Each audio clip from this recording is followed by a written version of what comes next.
Hey family. So 2 days ago, Annie McCarrick's name started trending again, and at first glance, it looked like a major breakthrough, like something big just happened. People were saying, two suspects finally found. Gardaí flew to France. One man arrested, one released. And let's be real, that headline hits hard. You don't just fly police across borders for no reason, especially not after 32 years. This wasn't just a cold case anymore. It felt like maybe, just maybe, someone had cracked. But hold on. Because what you're about to see is the real story, what actually happened, what didn't, and why this whole thing still matters more than ever. Annie wasn't some random tourist. She was 26. Born in New York, but she wasn't here for a quick visit. Annie had moved to Ireland because she loved the place, its people, its culture, its stories. She even studied at IKI. This was home for her. And on the morning of March 26, 1993, she left her flat in Sandamount. Just said she might take a trip out to Enniscorthy, maybe explore the Wicklow Mountains. She had plans later that night with friends. A movie, a normal Saturday. But Annie never made it. No confirmed sightings, no CCTV, no body. She just vanished. And for 32 years, there's been this silence around her name like Ireland was holding its breath. Families talked about it in hushed voices. Newspapers kept her photo in black and white. But no one could answer the only question that matters. Where did she go? And that silence, it broke again just days ago. For years, Annie's case sat in that tragic limbo. A smiling face on posters, a name whispered in true crime forums. One of Ireland's vanishing triangle women gone without a trace. No scene, no suspect, just heartbreak. But then came March 2023 and everything changed. That's when Gardaí finally said what Annie's mother had always believed deep down. This wasn't a disappearance, it was murder. They reopened the case officially as a homicide, and right away, two names started rising to the top. Two brothers, not strangers, not criminals on the run, but men who had lived near Annie back in Sandamount, men who knew her, men who, for decades, had blended quietly into the background of this story.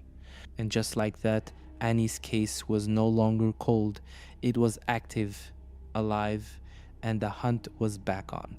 It's the kind of twist you don't expect in an Irish cold case. Earlier this year, around April 2025, Gardaí boarded a plane. Destination? France. Not for diplomacy, not for surveillance. They were going there to sit beside a hospital bed.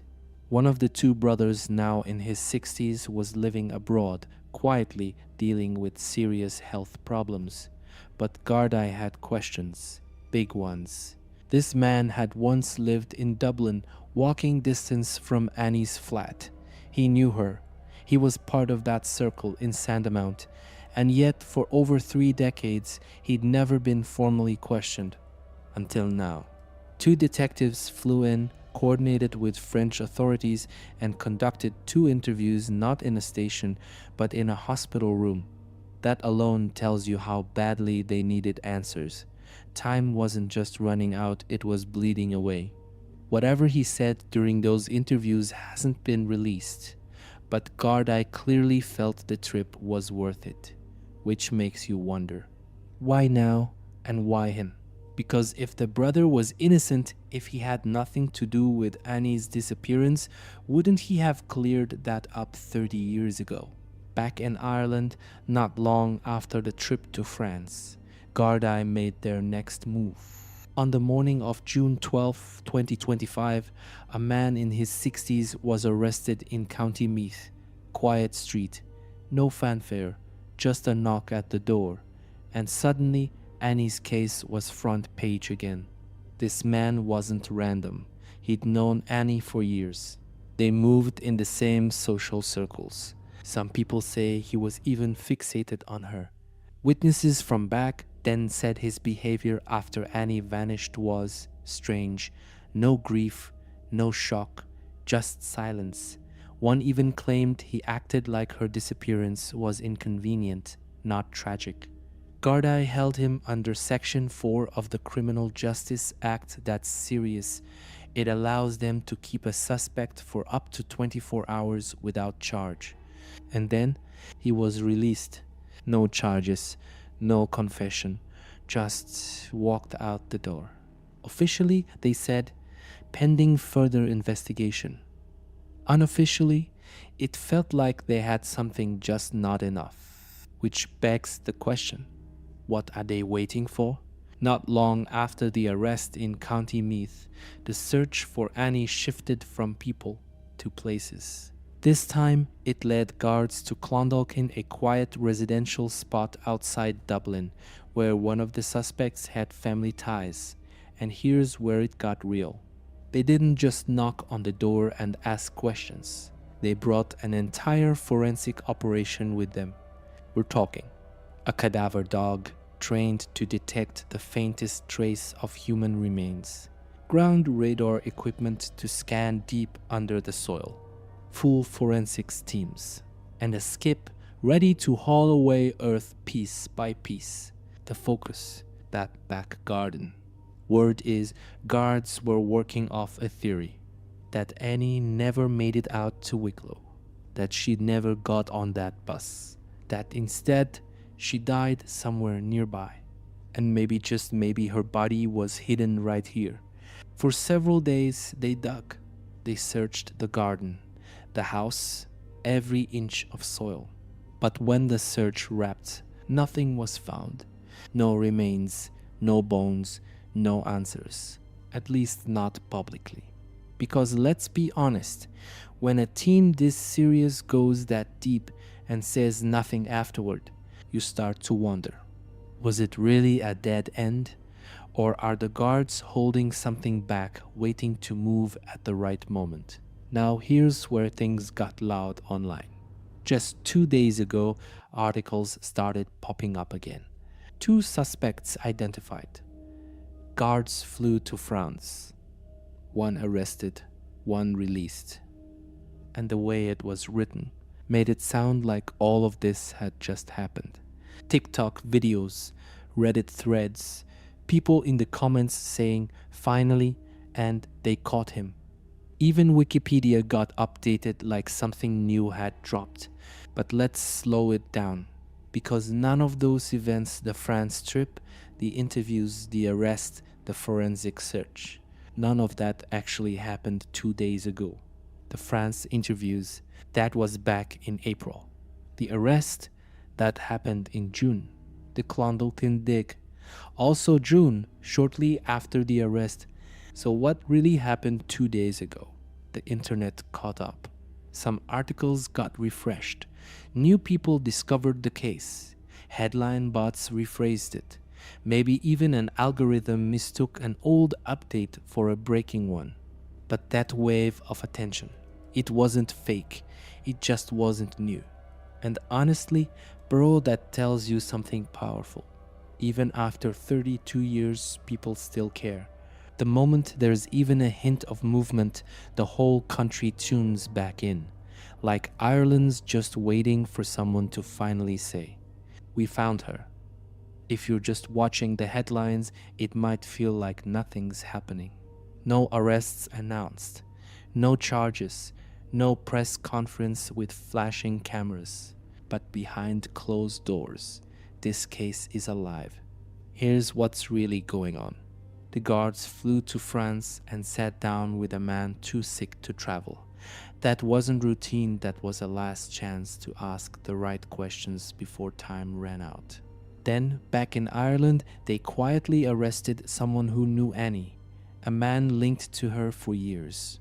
They held him under suspicion of murder, 24 hours. That's not casual. Next, they sent forensic teams into a backyard in Clondalkin. Cadaver dogs, soil samples, heavy machinery. They weren't looking for clues, they were looking for remains. And now they're re-interviewing old friends, old co-workers, people who might have seen something or heard something back in 1993. Alibis that used to seem solid are suddenly under the microscope. This isn't a cold case, this is a live one. But it's the kind of investigation where silence is part of the strategy. Because once they move, it's got to stick. That's the pressure, that's the tension, and that's what makes this feel like the calm before a storm. While the guards work in silence, while suspects sit tight behind old stories and new lawyers, there's one voice that's never gone quiet. Nancy McCarrick, Annie's mother, the woman who's carried this weight longer than anyone. She came to Ireland not for answers, but for her child. She walked the streets of Dublin with a photo in her hand. She asked strangers in cafes, stood outside Garda stations, knocked on doors that had already shut.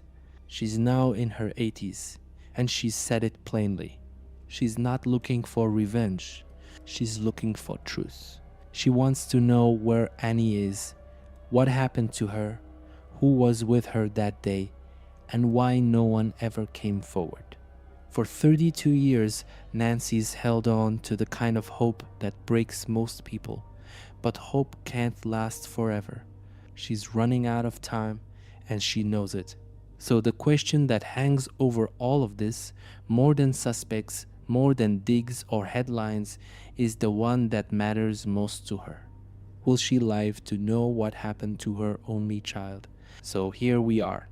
A case that started with a missing girl on a quiet spring morning in 1993 now has detectives flying to hospital beds in France, arrests in County Meath, forensic teams tearing up gardens in Clondalkin, old witnesses being pulled back in after decades of silence. And yet, no charges, no trial, no grave, just a mother waiting and a country watching. But if you look close, really close, you'll feel it. This isn't over. Too many moves have been made.